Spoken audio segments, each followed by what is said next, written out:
चलिए, उत्तर प्रदेश भारत में स्थित एक राज्य है।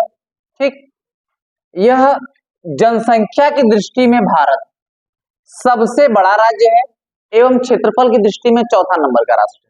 पांचवा नहीं है ये चौथा है। उससे बड़े बड़े कौन कौन से हैं? पहले नंबर पे आता है आपका राजस्थान, क्रम से दे देगा तो आपको लगाना रहेगा। महाराष्ट्र, एमपी, फिर अपना उत्तर प्रदेश। जनसंख्या की दृष्टि में कितने कौन से नंबर पे है ये? चौथे नंबर पे। चले अगला क्वेश्चन क्या है, अगली टॉपिक क्या है? उत्तर प्रदेश की राजधानी लखनऊ है और इलाहाबाद इसकी न्यायिक राजधानी है। लखनऊ इसकी राजधानी है। लखनऊ किस नदी के किनारे है? तो ये कौन सी किस नदी के किनारे है? गोमती नदी के किनारे है। न्यायिक राजधानी का मतलब क्या है कि यूपी की जो हाई कोर्ट है, इलाहाबाद हाई कोर्ट है, ठीक है, जिसकी स्थापना हुई थी सन 1861 में। ठीक है, चलिए अगला पॉइंट क्या है? अगला पॉइंट है उत्तर प्रदेश की सीमा कुल 9 राज्यों से लगती है और उत्तर में उत्तराखंड से लगती है। तो उत्तर प्रदेश जो है, उत्तर प्रदेश का मैप होगा ना आप लोग के पास, थोड़ा सा डाउनलोड करते हैं ना, एक सेकेंड थोड़ा सा रुक जाइए।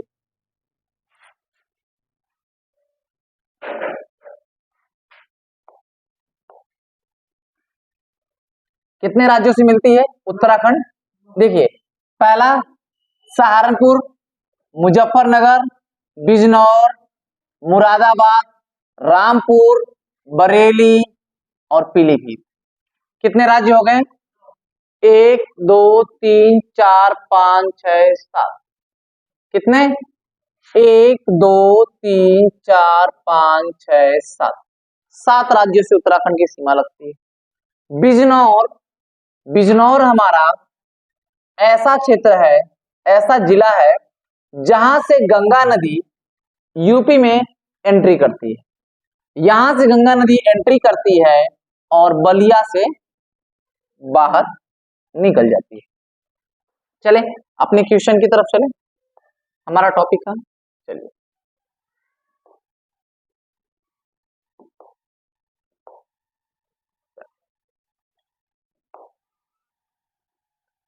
लखनऊ हमारी राजधानी है, न्यायिक राजधानी है। इलाहाबाद, इलाहाबाद हमारी क्या है? न्यायिक राजधानी है। उत्तर प्रदेश की सीमा कुल 9 राज्यों से लगी होती है। कितने राज्यों से? 9 राज्यों से। किससे किससे लगी है? देखिए 9 राज्य की बात कर रहा हूं ना। देखिए 9 राज्यों से लगी है। राज्य उत्तर में कौन है?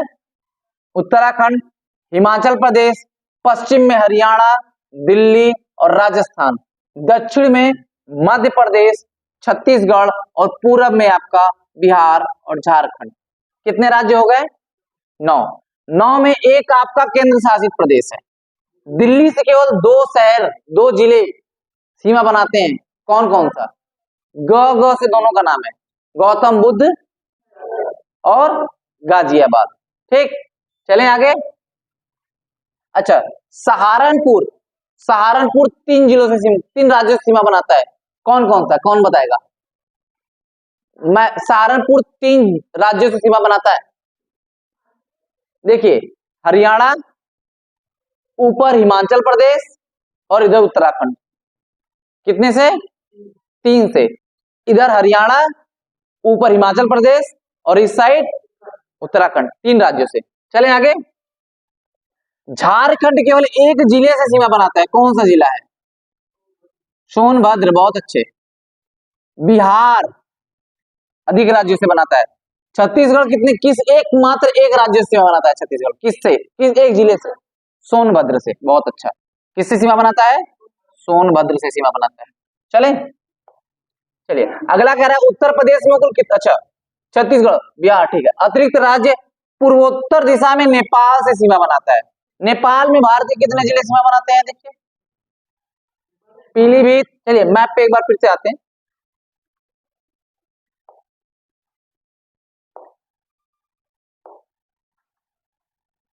चलिए एक बार देखते हैं मैप को।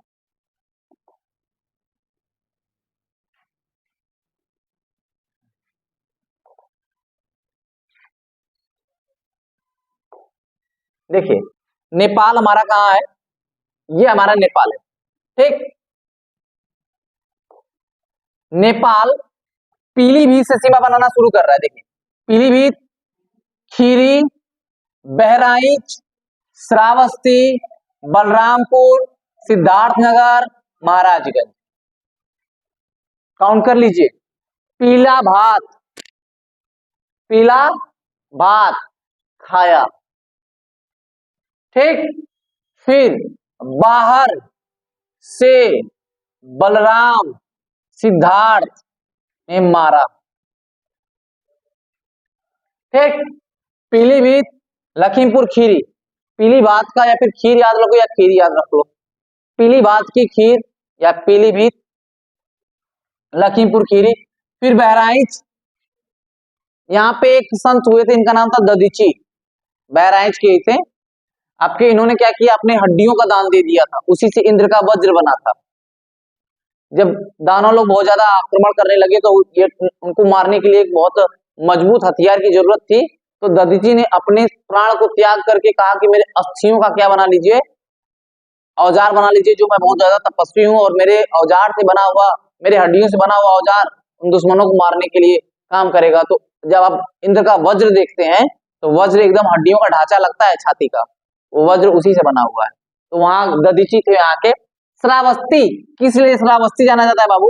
श्रावस्ती जाना जाता है, गौतम बुद्ध सबसे ज्यादा समय नहीं बिताए अपने श्रावस्ती में।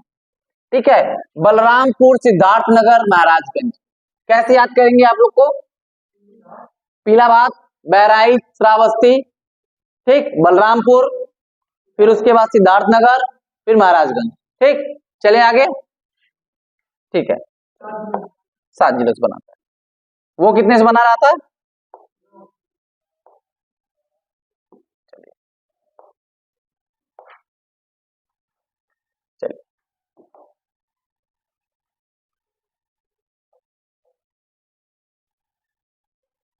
हाँ चलिए। उत्तर प्रदेश में कुल कितने जिले हैं? 75 जिले हैं। उत्तर प्रदेश में कुल 75 जिले। 75 का नाम किसको याद है? किसी को नहीं। प्रदेश का सबसे पूर्वी जिला, मान लीजिए 4 दिशाएं बना दें, इधर पूर्वी, इधर उत्तरी, इधर दक्षिणी और इधर पश्चिमी। तो सबसे पूर्वी जिला कौन सा है? बलिया। सबसे पश्चिमी जिला कौन सा है? शामली। कैसे याद रखेंगे बाबू शामली को? शाम किस दिशा में होती है? पश्चिम में। शामली।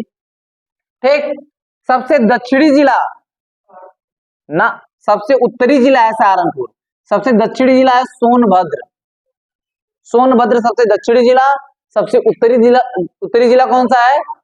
सहारनपुर। और सबसे पश्चिमी जिला शाम। शाम कहाँ होती है? ली में, शामली।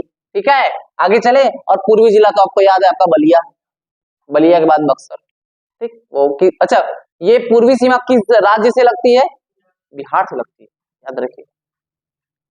चले आगे चलते हैं। सर्वाधिक जिलों को स्पर्श करने वाला अच्छा,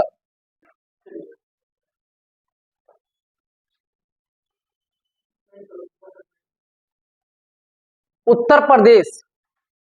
देखिए, ये क्वेश्चन पूछा जाता है, उत्तर प्रदेश का सबसे ज्यादा, उत्तर प्रदेश सबसे ज्यादा किन जिलों के साथ सीमा बनाता है? उत्तर प्रदेश सर्वाधिक जिला स्पर्श करने वाला राज्य कौन सा है? यह भी क्वेश्चन पूछा जा सकता है कि किस राज्य से उत्तर प्रदेश की सीमा सबसे ज्यादा लगी हुई है? मध्य प्रदेश। उत्तर प्रदेश का अक्षांशीय विस्तार क्या है भाई?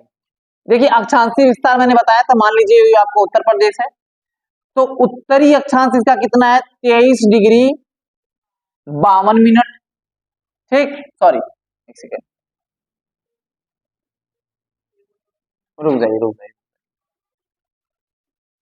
23 डिग्री 52 मिनट से लेके 30 डिग्री 24 मिनट, ये उत्तरी अक्षांश है। पूर्वी देशांतर की बात की जाए तो 77 डिग्री 5 मिनट से लेके 84 डिग्री 38 मिनट तक है, 38 है। ठीक है, पूर्वी देशांतर तक इसका विस्तार है। ठीक, आगे चले। अगर बात करें पूरब से पश्चिम तक की इसकी दूरी का, तो पूरब से लेके पश्चिम तक की दूरी है 650 किलोमीटर, और दक्षिण से लेके उत्तर तक की दूरी है कितना? आप उत्तर प्रदेश का मैप देखिए, आपको खुद ही समझ में आ जाएगा कौन ज्यादा बड़ा है। उत्तर प्रदेश का मैप देखिए, ये देखिए,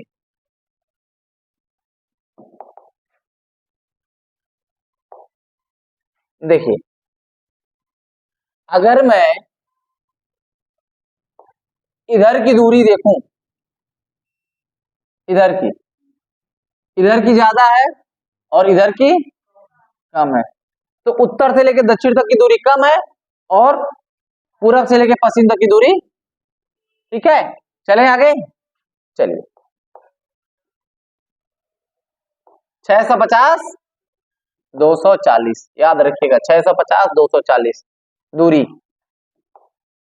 650 किधर की है ये, और लंबाई नहीं उसको चौड़ाई कहेंगे, 650 उसकी क्या है और लंबाई 240। चले, चलिए अब आते हैं, बात करते हैं क्षेत्रफल की दृष्टि से भारत अपने यूपी के सबसे बड़े जिले। सबसे बड़ा कौन सा है? मान लीजिए लखीमपुर को ऑप्शन में ना दिया तो नहीं, चलिए सर्वाधिक बड़ा जिला लखीमपुर, सोनभद्र, हरदोई, सीतापुर, ठीक है। पहला कौन सा, फिर हरदोई, फिर अच्छा लखीमपुर खीरी के बारे में एक बात और जान जाइए, लखीमपुर खीरी किससे सीमा बना रहा था? अभी मैंने बताया किस राज्य से सीमा बनाएगा? गलत, लखीमपुर खीरी बनाएगा सीमा नेपाल के साथ। पीला भात खाया, पीला भात खाया, ठीक है। आगे चले, सबसे छोटे जिलों की बात करें तो सबसे छोटा जिला है आपका हापुड़, फिर गाजियाबाद, फिर भदोही का इनाम बदलकर संत रविदास नगर कर दिया गया, और फिर है आपका शामली के बारे में हमने अभी क्या पढ़ा था? हाँ, सबसे पश्चिमी जिला है। शामली किसे सीमा बनाएगा अगर पश्चिमी है तो? पश्चिमी जिला कौन था? पश्चिमी में कौन सीमा बना रहा था? हरियाणा। कौन? देखिए समझिए, इधर दिल्ली है, दिल्ली से जस्ट हरियाणा है, तो दिल्ली गाजियाबाद से सीमा बना रही है, गाजियाबाद और गौतम बुद्ध नगर, हाँ, और इधर है आपका क्या, हरियाणा है। तो इधर जब हम आगे बढ़ेंगे तो ये हरियाणा, जब मैप में आपको दिखा रहा हूँ, थोड़ा सा एक मिनट मैप पे ध्यान देंगे ना तब आपको खुद ही समझ में आ जाएगा एक बार।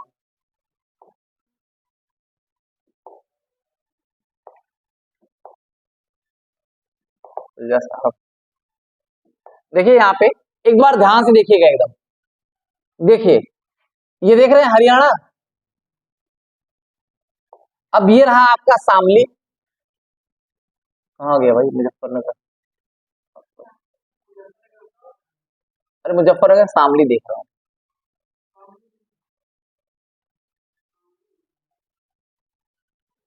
शामली यही होता है यार, ये मुजफ्फरनगर से कट होना शामली, यहाँ पे शामली होता है, ये शामली है, यहाँ मैं मैप में दिया नहीं है, ठीक है। सबसे पश्चिमी जिला है शामली, ये हरियाणा से लगता है इसका बॉर्डर। आप वो मूवी देखेंगे ना, क्या नाम है, एक तो वेब सीरीज आई थी आप लोग देखे होंगे, जिसमें अरे क्या था यार, उसमें बंदूक बंदूक लेके ऐसे करता है, जिसमें नौनी सिकेरा था, कौन सी वेब सीरीज थी जिसमें नौनी सिकेरा, नहीं देखते हैं आप लोग? अरे बड़ी अच्छी नाम थी उसकी, मिर्जापुर नहीं, दूसरा नौनी सिकेरा था, उसमें ये रियल मूवी बनी है ना, नौनी सिकेरा वाली जो वेब सीरीज है, याद नहीं आ रहा उसका नाम क्या है, देखा था। चलिए, तो उसमें क्या करता है ना, उसमें जो जो विलन होते हैं वो यही मुजफ्फरनगर के रहते हैं, मुजफ्फरनगर दंगों में उनका बड़ा हाथ होता है, तो जब क्या करता है नौनी सिकेरा इनके ऊपर एक्शन लेने जाता है तो भाग के हरियाणा में चले जाते हैं, क्योंकि शामली से हरियाणा का बॉर्डर बिल्कुल लगा हुआ है, और हरियाणा में जाके छुप जाते थे, जब भी अटैक करते थे और जब एक्शन लेने की बात आती तो हरियाणा में चले जाते थे। तो उस वजह से आपको याद रहेगा कि ये मूवी मैं देखा था, उसमें शामली से निकल के तुरंत कहाँ चले जाते थे, सब हरियाणा चले जाते थे, और यूपी की पुलिस कुछ कर ही नहीं पाती थी। बात समझ में आ रही है? पुलिस केवल अगर काम कर सकती है तो अपने राज्य में काम कर सकती है, अगर दूसरे राज्य में जाके कुछ काम करना है तो उसको पहले परमिशन लेनी पड़ेगी राज्य सरकार से। बात समझ आ रही है? और पुलिस अगर पूछ देगा कि पुलिस किस सूची का विषय है तो आप लोग बिना सोचे समझे राज्य सूची का विषय मारिएगा। कल मैं पुलिस के बारे में भी कुछ महत्वपूर्ण क्वेश्चन लेकर आऊंगा, जैसे सबसे बड़ा यूपी का कौन सा थाना है, पुलिस का केंद्र कहाँ है जहाँ पे उसकी ट्रेनिंग होती है, ये सारी चीजें आपको बता दूंगा। कम से कम पुलिस में सबसे बड़ा पद कौन सा होता है, सबसे छोटा पद कौन सा होता है, सारी चीजें कल मैं बता दूंगा आप लोग को, ठीक है। तो फिलहाल में हम लोग ये देखते हैं हमारा सबसे पश्चिमी जिला कौन सा था, शामली था। और शामली के बारे में हमने और एक बात जानी कि शामली सबसे छोटे जिले में चौथे नंबर पर आता है और शामली सबसे पश्चिमोत्तर जिला भी है। चले आगे की तरफ, अगला क्वेश्चन है क्या,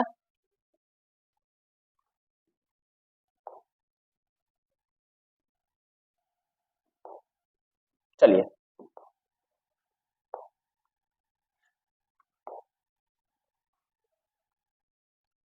चार सबसे बड़े जिलों का नाम बताइए तो, चार सबसे बड़े जिलों का नाम। हाँ हाँ हाँ,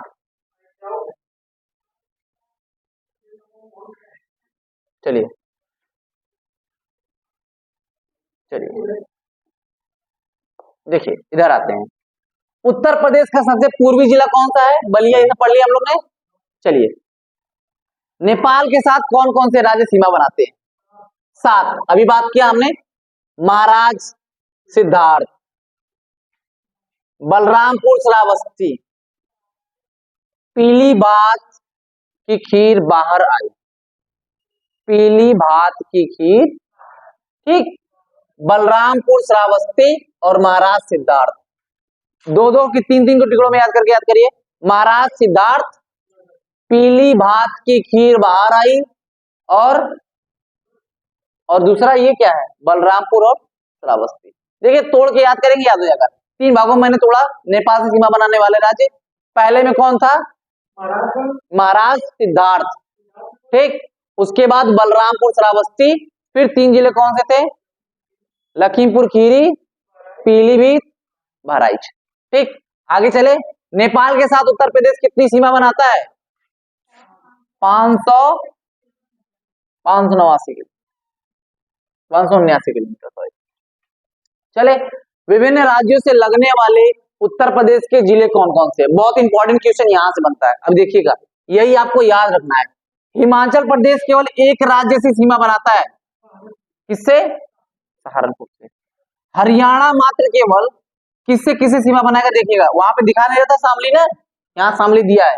हरियाणा बनाता है सहारनपुर से, सहारनपुर सबसे उत्तरी जिला है, सबसे उत्तरी जिला सहारनपुर, और शामली सबसे, और बागपत। ऐसे देखिए आपसे क्वेश्चन, अगर आपसे क्वेश्चन देगा निम्न में से कौन सा जिला यूपी में नहीं है, और बागपत सोनीपत दोनों दे दिया तो सोनीपत पर टिक करेंगे। सोनीपत हरियाणा में है और बागपत, क्योंकि ऐसा क्वेश्चन पूछा है कि निम्न में से कौन सा जिला उत्तर प्रदेश में नहीं है, क्योंकि आपको 75 जिले याद भी तो नहीं है, तो उसमें से कोई उठा के दे देगा और आप सोचेंगे कि हाँ ठीक है ये तो मैं पद वाला पढ़ा था, लेकिन पद है ही नहीं। सोनीपत कहाँ है और बागपत कहाँ है। गौतम बुद्ध नगर किससे सीमा बनाता है, बहुत अच्छे, हरियाणा से नहीं बनाता है, दिल्ली से बनाता है, ठीक है। अलीगढ़ किससे सीमा बनाता है, अलीगढ़, अलीगढ़ गाजियाबाद से नहीं बनाता है, गाजियाबाद तो जिला है, हाँ हरियाणा से सीमा बनाता है। अलीगढ़ और किसने फेमस है, ताला, अलीगढ़ का ताला। और किसने फेमस है, अलीगढ़ यूनिवर्सिटी, जिसकी स्थापना सर अहमद खान ने की, सॉरी क्या नाम था उसका, एंग्लो ओरिएंटल कॉलेज की स्थापना जो हुई थी सर सैयद अहमद खान, ठीक है, सन 1875 में की थी वहीं पे। मथुरा, ये किससे इसका सीमा लगता है, इसका सीमा और कहां से लगता है, राजस्थान से भी लगता है और हरियाणा से भी लगता है, याद रखिएगा। ये मथुरा राजस्थान से भी सीमा बनाता है और हरियाणा से भी बनाता है। ये चलिए देखिए यहाँ पे भी आ गया, मथुरा से सीमा बनाते हैं, मथुरा राजस्थान सीमा बनाता है। राजस्थान से कुल 2 जिले सीमा बनाते हैं, कौन कौन से, आगरा और मथुरा। आगरा का नाम भी आप जानते हैं किससे फेमस है, पेठा के लिए और ताज नगरी के लिए, ठीक है। फिर चलते हैं मध्य प्रदेश की तरफ। मध्य प्रदेश काफी जिलों से सीमा बनाता है, ये सबसे ज्यादा कितने कितने राज्यों सीमा बनाता है, काउंट करिएगा, 1 2 3 4 5 6 7 8 9 10 11, कितने से 11 राज्यों सीमा बनाते हैं। बात करते पहले आगरा, इटावा, जालौर, झांसी, ललितपुर। पूछता है कौन सा ऐसा राज्य हमारा जिला है जिसके 3 ओर से केवल एक ही राज्य मतलब मध्य प्रदेश सीमा बनाता है, ललितपुर। ठीक, यहाँ एस्बेस्टस काफी पाया जाता है। पूरा अभी हम लोग 2 दिन इसको कल पूरा यूपी खत्म करके जाएंगे। कल आपकी मेगा क्लास होगी यूपी की। क्यों होगी? क्योंकि कल छुट्टी है मेरी। कल है सरस्वती पूजा, आएंगे यहाँ वंदना करेंगे, देवी माँ से मनाएंगे कि उत्तर प्रदेश पुलिस हमारे वर्दी हमारे बदन पे चढ़ जाए, हम भी आए आपका दर्शन करने के लिए वर्दी में, और उसी के साथ पूरी मेगा क्लास लेंगे। ठीक है, लगभग 4 घंटे की। ठीक, तैयार रहिएगा। मैं भी अपना ट्यूशन वगैरह सब तैयार कर लूंगा 10 बजे से। नहीं, 10 बजे से।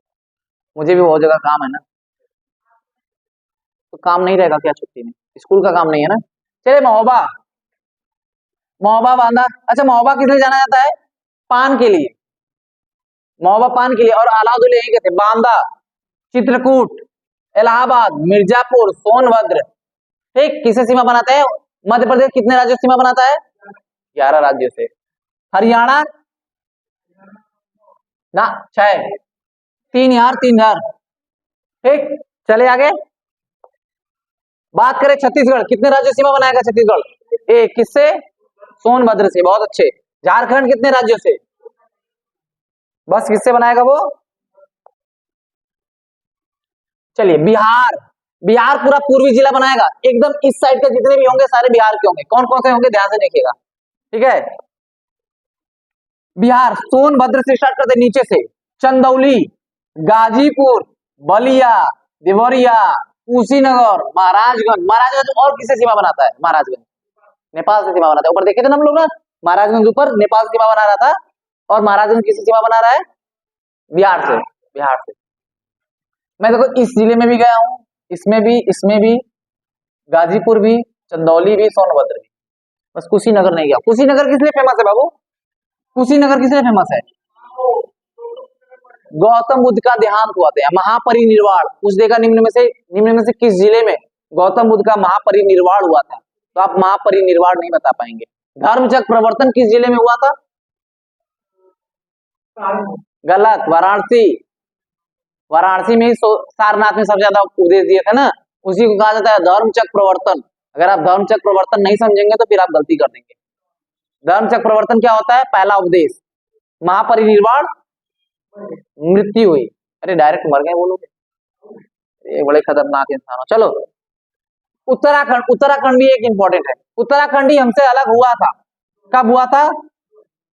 सन 2000 में। उस समय उत्तराखंड के पास 13 जिले थे, 13 जिले लेकर अलग हो गया था 1 नवंबर सन 2000 को। ठीक, चलिए, उत्तर प्रदेश उत्तराखंड के साथ कितने राज्य सीमा बनाते हैं? सहारनपुर तो बनाता ही है। ठीक, अभी मैंने पढ़ा था। देखिए, पीलीभीत भी उत्तराखंड के साथ बनाता है। पीलीभीत से सारे राज्य इसी सीमा बनाएंगे। देखिए कौन से? सहारनपुर से उतरिए, सहारनपुर, मुजफ्फरनगर, मुरादाबाद। सहारनपुर, मुजफ्फरनगर, बिजनौर, मुरादाबाद। बिजनौर से एक बात और बताया था, बिजनौर से गंगा नदी प्रवेश करती है यूपी में, बाबी। कैसे याद करेंगे? बाबी। देखिए, बिजनौर से एंटर की, अब बलिया से निकल गई। पूछेगा किस उत्तर प्रदेश में किस जगह से गंगा नदी प्रवेश करती है और किस जिले से निकल जाती है? निम्न में से कौन सा युग्म सही है? ठीक, युग्म में देगा आपको जब, तो आपको युग्म में कंफ्यूज हो जाएंगे। अरे याद तो रहेगा, बिजनौर से घुसती है लेकिन बाधा दिया बरेली से निकल जाती है, दोनों में बोबो है। ठीक, तो कंफ्यूज नहीं होगा। ब से बलिया और ब से बिजनौर, दोनों एक जगह से एंटर करेगी, दूसरी जगह से निकल जाएगी। चलिए आगे, चलिए आगे क्या है, आते हैं जनगणना के ऊपर। उत्तर प्रदेश की जनगणना, ज्यादा फैक्ट याद मत रखिएगा और परसेंटेज याद रखिएगा, क्योंकि संख्या बढ़ती रहती है। ये जो गणना है ये किस आधार पर? सन 2011 की जनगणना के आधार पर ये आंकड़े आपको दिए जा रहे हैं। इसमें सब एक्यूरेट नहीं है, रटने की जरूरत नहीं है, बस आपको थोड़ा सा लमसम में देखना है। उत्तर प्रदेश की कुल जनसंख्या कितनी है? काउंट कर लीजिएगा। पुरुषों की जनसंख्या, महिलाओं की जनसंख्या, जनसंख्या का प्रतिशत। अब ये इंपॉर्टेंट है, उत्तर प्रदेश की जनसंख्या पूरे देश की 100% जनसंख्या में से 16%, 16.5%, 100% में से हम पूरा 16.50% हैं। पूरे देश की जनसंख्या का 16% केवल हमारे यूपी वाले। देखे थे कितना कंट्रीब्यूशन हमारा है, ठीक है। सर्वाधिक पूछ देगा, सर्वाधिक जनसंख्या वाला जिला और सबसे कम जनसंख्या वाला जिला महोबा। महोबा को और किस लिए फेमस बताया हूं? पान के लिए। और किस लिए? आला उदल यहीं के, ठीक है। आगे चले, चलिए।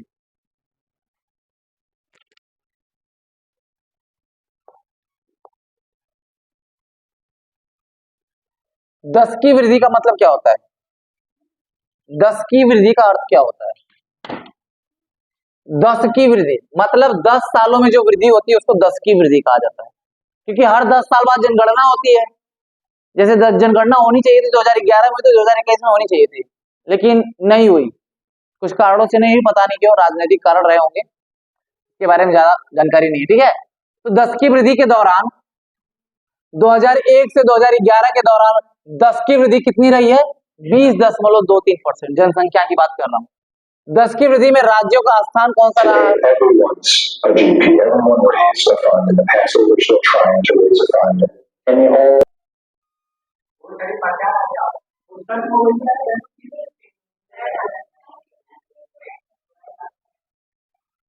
डराता रहता है, मैं तो डर गई।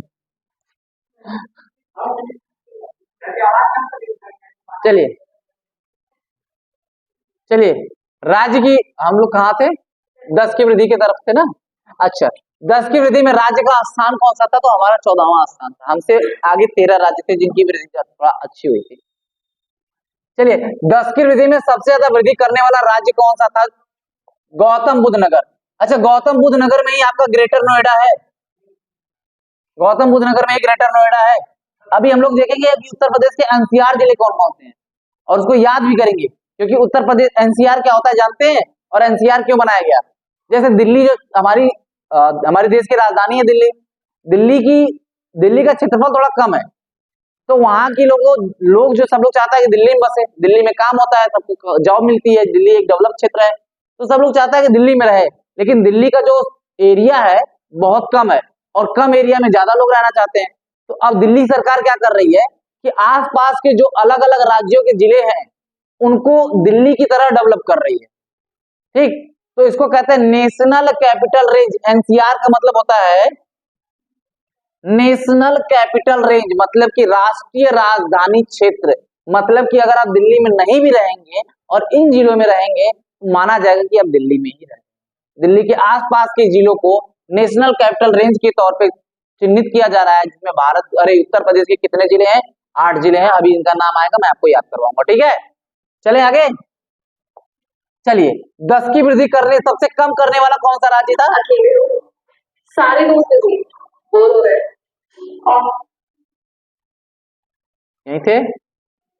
यहीं थे ना। अच्छा, सबसे कम 10 की वृद्धि वाला कौन सा जिला है? हमारा कानपुर है। चलिए आगे चलते हैं। जनसंख्या घनत्व, सबसे भारत की कुल जनसंख्या घनत्व कितना है?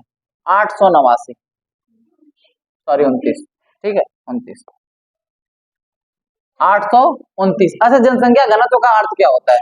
जनसंख्या घनत्व का अर्थ ये है बाबू कि किसी भी क्षेत्र में कितने लोग रहते हैं। जैसे छोटा सा क्षेत्र है और इस छोटे क्षेत्र में रहने के लिए है कम से कम 10 लोगों को, लेकिन रह रहे हैं 15 लोग, तो जनसंख्या घनत्व तो इसका क्या हुआ? अधिक हुआ।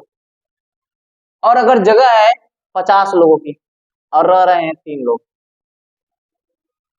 तो जनसंख्या क्या है? घनत्व कम है। बात मेरी समझ में आई?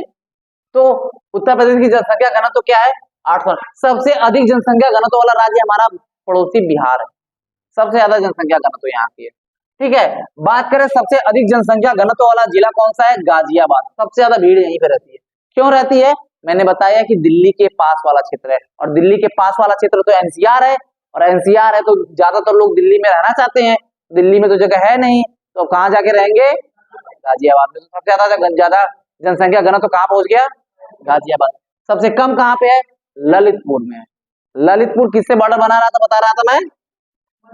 मध्य प्रदेश से। अब मध्य प्रदेश में 3 ओर से घिरा हुआ है ये। चले आगे चले, चलिए अगला क्या है फिर?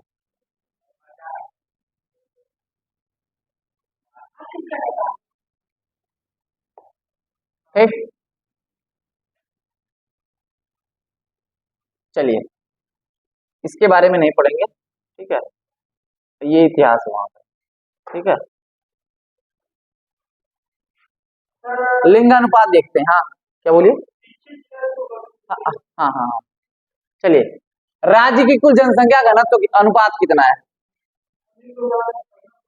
देखिए लिंगानुपात क्या होता है, देखिए लिंगानुपात क्या होता है, जैसे गिना काउंट किया जाता है कि 1000 पर, 1000 पुरुषों पर कितनी महिलाएं हैं, 1000 पुरुषों पर कितनी महिलाएं हैं, तो 912 महिलाएं हैं। सबसे कम जनसंख्या घनत्व वाला राज्य, सॉरी सबसे कम लिंगानुपात वाला राज्य कौन सा हमारा है? हरियाणा, हमारा पड़ोसी जिला हरियाणा, सॉरी राज्य कौन सा है? सबसे कम जनसंख्या घनत्व किसका है? हरियाणा का। पूछा जाए सबसे अधिक लिंगानुपात वाला जिला कौन सा है? जौनपुर। सबसे कम लिंगानुपात वाला गौतम बुद्ध नगर। हमेशा हर बार याद रखते रहिए कि वो किससे सीमा बना रहा है, तो गौतम बुद्ध नगर किससे सीमा बना रहा है? गौतम बुद्ध नगर हरियाणा से सीमा बना रहा है, और किससे बना रहा है?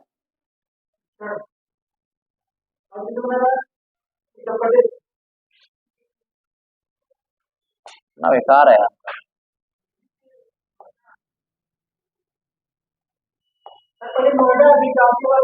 अरे गौतम बुद्ध शहर का ये, गौतम बुद्ध शहर में नोएडा है, गौतम नोएडा कोई जिला थोड़ी है वो, गौतम बुद्ध शहर में ही है, गौतम बुद्ध नगर जो है ना उसी में है नोएडा, समझे बात को?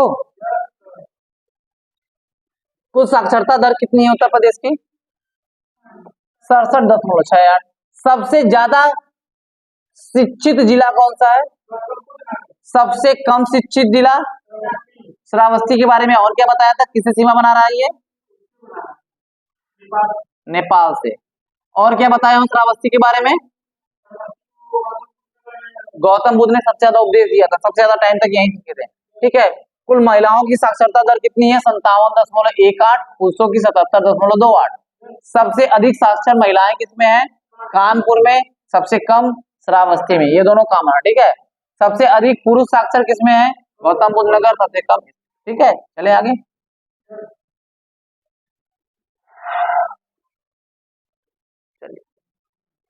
इतिहास नहीं पढ़ेंगे इसका, ठीक है। चलिए उत्तर प्रदेश की जनजातियां पढ़ते हैं, बहुत इंपॉर्टेंट टॉपिक यहां से उठता है, जनजातियां खूब पूछता है और बढ़ चढ़ के पूछता है,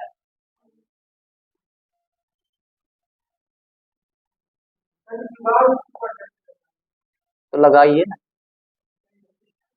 चलिए उत्तर प्रदेश की कुल जनसंख्या कितनी है? 0.6% जनजातियों की। उत्तर प्रदेश में कुल जितनी जनसंख्या है उसमें 0.6% अनुसूचित जनजाति एवं जनजातियां हैं। उत्तर प्रदेश में बहुत सारी जनजातियां होती है जिनके बारे में क्वेश्चन पूछा जाता है, जैसे बुक्सा या भोक्सा जनजाति, इसी को बुक्सा या भोक्सा भी कहते हैं, कहीं कहीं इसका नाम भोक्सा भी है, भोक्सा जनजाति। थारू जनजाति, अभी सबके बारे में पढ़ेंगे। इस ये जनजाति देखो दीपावली को उसको क्यों मनाती है? राजी, जानसौरी, खरवार, माहीगीर, गोड़, ओझा, धुरिया, नायक, पथारी, राजगोड़, कहरिया, पहरिया, बैगा, पाखा, अंगरिया, पटारी, चेरो, भुइया, ये सारी जनजातियां हैं, ठीक है। और इन जनजातियों के बारे में खूब क्वेश्चन उठते हैं और बहुत इंटरेस्टिंग क्वेश्चन उठते हैं, पढ़ेंगे तो आपको बहुत मजा आएगा इसको पढ़ने में।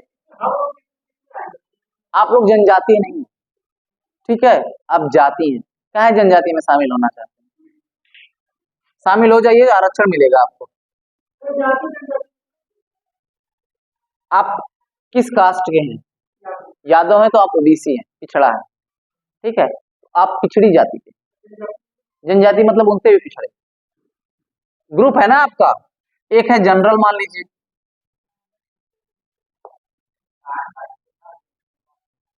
जनरल, ठीक, फिर ओबीसी, एससी, एसटी, इसमें से ये लोग जो एससी एसटी में आते हैं, ठीक है। ओबीसी में आप है, कहा है ओबीसी को 27% आरक्षण मंडल आयोग द्वारा दिया गया, कहा है अपना मंडल आयोग का आरक्षण कहाँ पे? वैसे भी केवल नाम का हो गया है, ठीक है। थारू जनजाति बड़ी इंपॉर्टेंट जनजाति, यहाँ से क्वेश्चन पूछा जाता है, और क्वेश्चन कैसे पूछा जाता है ध्यान से देखिएगा। जब आप एग्जाम में बैठेंगे तो आपसे क्वेश्चन पूछा जाएगा कौन सा ऐसी जनजाति है जो दीपावली को शोक के रूप में मनाती है। ठीक, तो कौन सी जनजाति है? उत्तर प्रदेश की सबसे बड़ी जनजाति है, उत्तर प्रदेश की सबसे बड़ी जनजाति है। निवास कहाँ करती है? गोरखपुर के तराइन भाग में। पूछा जाएगा कौन सा भाग उत्तर प्रदेश का तराइन भाग कहलाता है? तराइन भाग मतलब दलदली भाग, और दलदली भाग मतलब कि वहां पे धान की खेती, पानी की मात्रा बहुत ज्यादा होगी। सबसे ज्यादा पानी वाला भाग कौन सा है? सबसे गीला भाग कौन सा है? तो गोरखपुर है। गोरखपुर सबसे तराइन क्षेत्र है। तराइन क्षेत्र होने का मतलब है कि यहाँ पे धान की खेती बहुत ज्यादा होगी। ये सब एक ही साथ याद रख लीजिए, जितना ज्यादा कम समय में याद करेंगे उतना बेहतर है। तो थारू जनजाति निवास कहाँ करती है? गोरखपुर। किस नदी के किनारे है? राप्ती नदी के किनारे है। ठीक है, किस नदी के किनारे है? राप्ती। और थारू जनजाति का संबंध किस वंश से कहा जाता है? किरात वंश से। इनका एक त्योहार है, बड़ा खास त्योहार है, बरहत बजहर। बजहर त्योहार को ये लोग मनाते हैं। पूछा जाता है बजहर त्योहार कौन सी जनजाति मनाती है? तो ठीक है, थारू जनजाति मनाती है। और ये इम्पोर्टेंट, थारू क्या, ये गोरखपुर में बेसिकली पाई जाती है, आपके आजमगढ़ में नहीं पाई जाती। जनजाति होती है, कैसे बताओ कौन सी जनजाति होती है? दिखाना पड़ेगा आपको, जो आप खाते हैं। ठीक है, अभी बता रहे हैं क्वालिटी। दीपावली को ये लोग शोक के रूप में मनाते हैं। और ये क्या करते हैं? होली के मौके पर खिचड़ी वाला नृत्य करते हैं। खिचड़ी नृत्य एक अलग तरीका का नृत्य होता है, खिचड़ी खा के नृत्य करते हैं वो लोग। ठीक है, इनके यहाँ पे बदला विवाह होता है। जैसे आपसे इनके घर कोई शादी पड़ी है एक लड़के की, तो वहीं पे अगर आपके घर में एक लड़की भी है तो उनके घर के लड़के से उनके घर की लड़की चली जाएगी और उनके घर के लड़का आपके घर के लड़की की शादी कर लेंगे। ठीक है, बात समझ में आई? आपका वैसे ही होगा, घबराइए नहीं। ठीक है, तो बदला विवाह। अब मान लिया लड़का छोटा है, अभी लड़का छोटा है तो कैसे होगा? तो ये लोग अपना कर लेते हैं, पहले फिक्स कर देते हैं कि बड़ा होगा तो इसी शादी होगी। बात समझ में आई? तो ये बदला विवाह करते हैं। इसी को तीन टिकटा विवाह भी कहा जाता है। थारू में क्या होता है?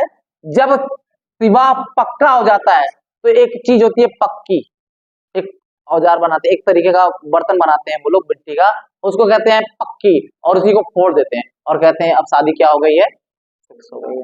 ठीक है, और जब शादी तय हो जाती है तो ये पक्की पोड़ी कर, इसको कहते हैं पक्की पोड़ी।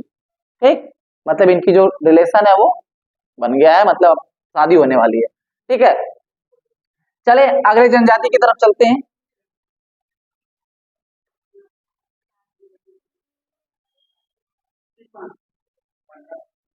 ठीक है, जनसौर जनजाति। जनसौर जनजाति, ठीक है,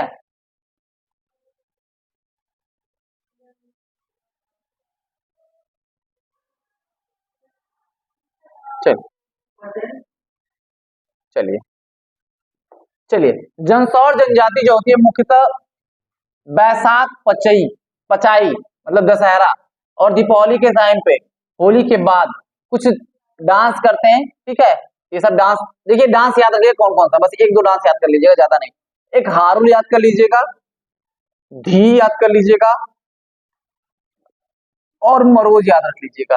ठीक है, ये पूछा जाएगा कौन, ये जनजाति कौन सा डांस करती है, बस इतना याद रखिएगा। ठीक है, हाँ ये लोग फसल काटते हैं तो डांस करते हैं, ऐसा यही बता रहा है ना कि बैसाखी के मौसम में काटते हैं या फिर दीपावली के बाद काटते हैं। तो जब ये काटते हैं फसल को तभी डांस करते हैं। ठीक है, आगे चलें।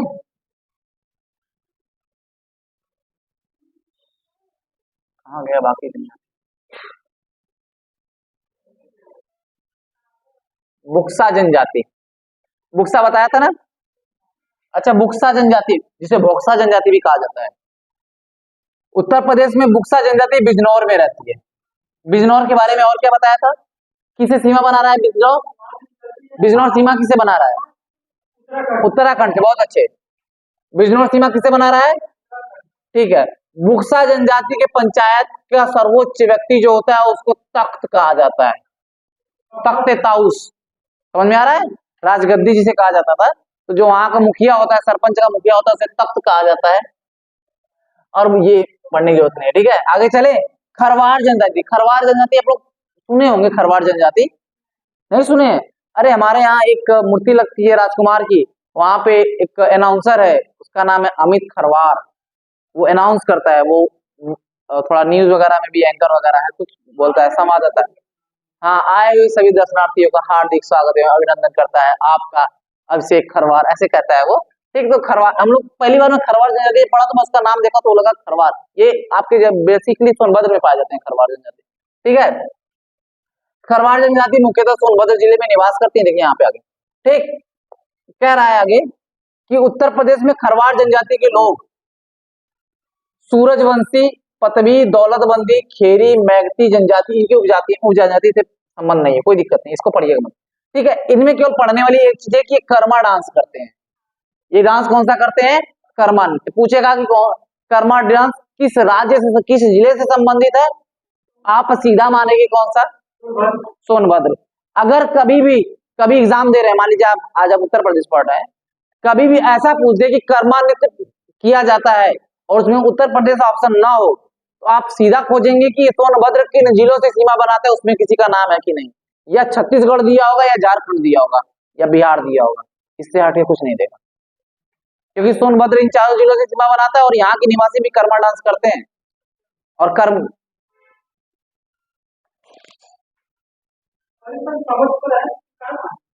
चलो आगे चले, चलो आगे चलते हैं, रखो उसको। आगे कहाँ है? इसमें पीछे है, ये खत्म हो गया, इधर होगा ना खत्म। चले इधर देखो, कर्मा मतलब मैं क्या बताऊं, अलग अलग टाइप का डांस होता है, अलग अलग टाइप के लोग डांस करते हैं। बिजनौर जिला, अच्छा ये हो गया बस जनजाति। कहाँ पे नदियां कहाँ है? नदियां स्टार्ट कहाँ से हुई है? अच्छा यहाँ से ना, ये नदियों से को क्वेश्चन पूछा जाता है। नदियां यहाँ पे 3 टाइप की होती है, देखिए कौन कौन सी। हिमालय से निकलने वाली नदी नहीं, उत्तर प्रदेश के मैदानी क्षेत्र से निकलने वाली नदी, दक्षिणी पठार से निकलने वाली नदी। यहां से पूछा क्या जाता है?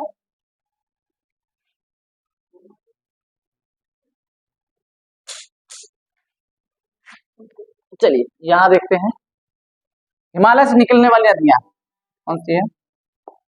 गंगा कहां से निकलती है बाबू?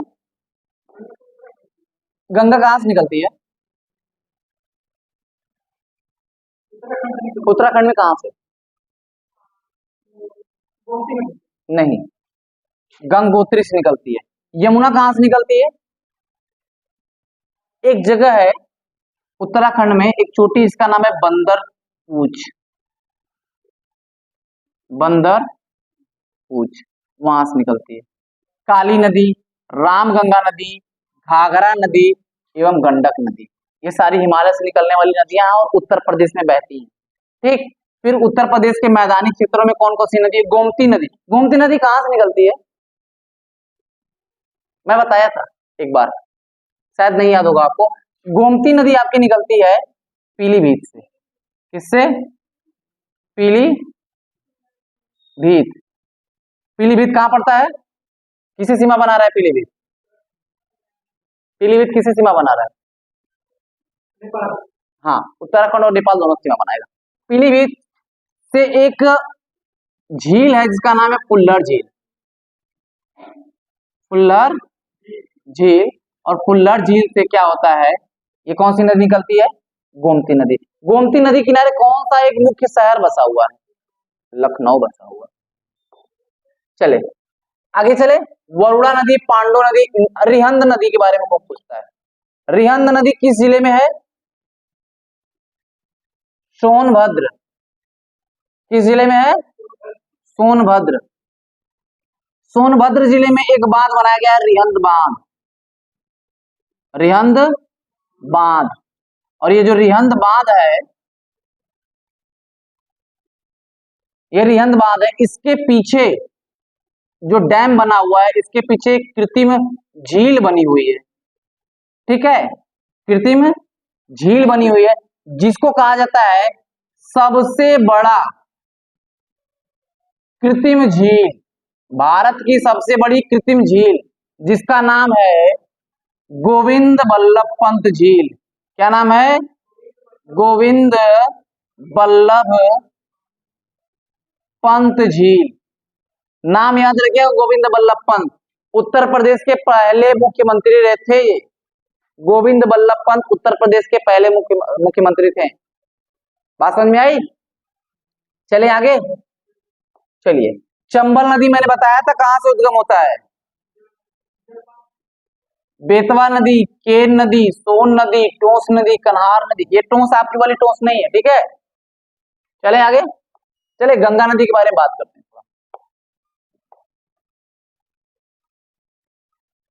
गंगा नदी, गंगोत्री, लंबाई कितनी है, कहीं कहीं दिया था 25-25 किलोमीटर, ठीक है।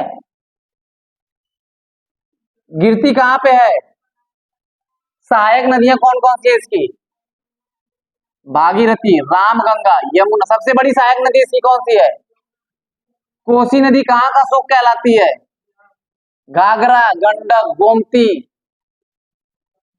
ठीक है। आगे चले। चलिए,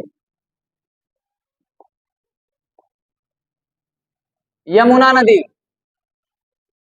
निकलती कहां से, भी बताया था ना, बंदरपुर से निकलती है, और ये कहां जाके मिल जाती है, अच्छा यहां दिया है इसका, देखिए इसका उद्गम स्थल कहां है, बंदरपूछ, यमुनोत्री, ठीक है। मिलती कहां पर है ये, इलाहाबाद में।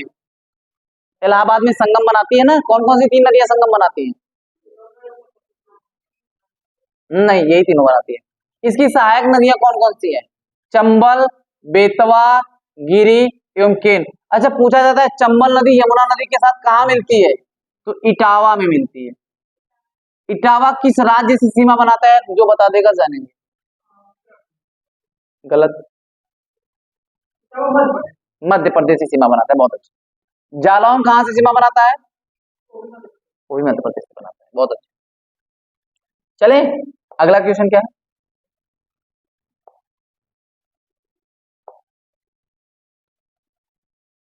रामगंगा नदी, ये उत्तर प्रदेश में मिलने वाली पहली नदी है। उत्तर प्रदेश में जैसे ही प्रवेश करती है सबसे पहले यही मिलती है रामगंगा। उत्तराखंड के धूतातोली पर्वत से निकलती है ये, धूतातोली पर्वत से, और ये कन्नौज के पास गंगा नदी में मिल जाती है। कन्नौज को क्या जाना जाता है, किस नाम से, इत्र नगरी। किसके नाम से जाना जाता है, इत्र नगरी से। आगे चले, घाघरा नदी, घाघरा नदी तिब्बत से निकलती है, छपरा के पास जाके मिलती है। देखिए नाम याद रखिएगा, घाघरा छपरा, मिलता जुलता नाम है, घाघरा छपरा। किससे मिलती है ये, कौन सी नदी से, हाँ हाँ, किससे, किस नदी से मिलती है, गंगा से मिलती है। किससे मिलती है, गंगा की सहायक नदी है। यहाँ लिखा भी है, नकल भी नहीं मार पा रहे हैं। गोमती नदी, अभी बताया तो गोमती नदी कहां से निकलती है, गोमती नदी निकलती है पीलीभीत से। आपके बताया था ना, पीलीभीत के कौन सी झील से निकलती है गोमती नदी, उल्लड़ झील से निकलती है, ठीक है। चले आगे, बता रहा हूं बता रहा हूं।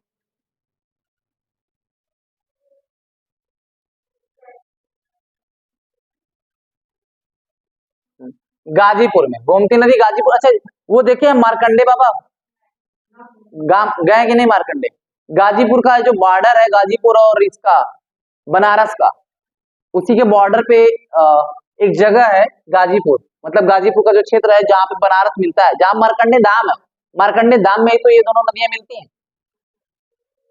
गाजीपुर के गाजीपुर और बनारस का जो बॉर्डर है, जहां पे मार्कंडे धाम है, मार्कंडे बाबा का नाम सुने कि नहीं, शिव जी का एक मंदिर है बहुत बड़ा, वहीं पे इनका संगम होता है गाजीपुर में, गंगा नदी में ये जाके मिल जाती है गोमती नदी, ठीक है। आगे चले, शारदा नदी के बारे में बात करते हैं। शारदा नदी या काली नदी, ये क्या करती है, निकलती तो है ये पिथौरागढ़ से, पिथौरागढ़ उत्तराखंड, लेकिन ये बनाती है सीमा उत्तर प्रदेश और नेपाल के साथ, एकदम बीच में। जैसे क्या करती है कि इधर इधर बह रहा है आपका नेपाल और नदी की इस साइड है आप, जैसे मान लीजिए नदी बह रही है तो बीच में नदी है, इधर आपका नेपाल है और इधर आपका, ठीक है।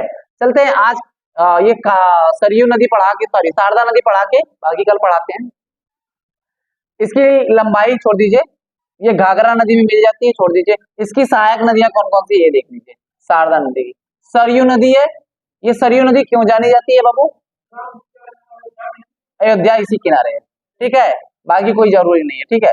बाकी नदियों के बारे में कल पढ़ाएंगे, ठीक। काउंट ही नहीं है बाबू, कितने नदियों का देगा कितने नदियों का नहीं देगा, मतलब वो हमेशा जो नदियां चर्चा में आ जाती हैं उनको जोड़ देता है, जो चर्चा में नहीं रहती है उनको साइड कर।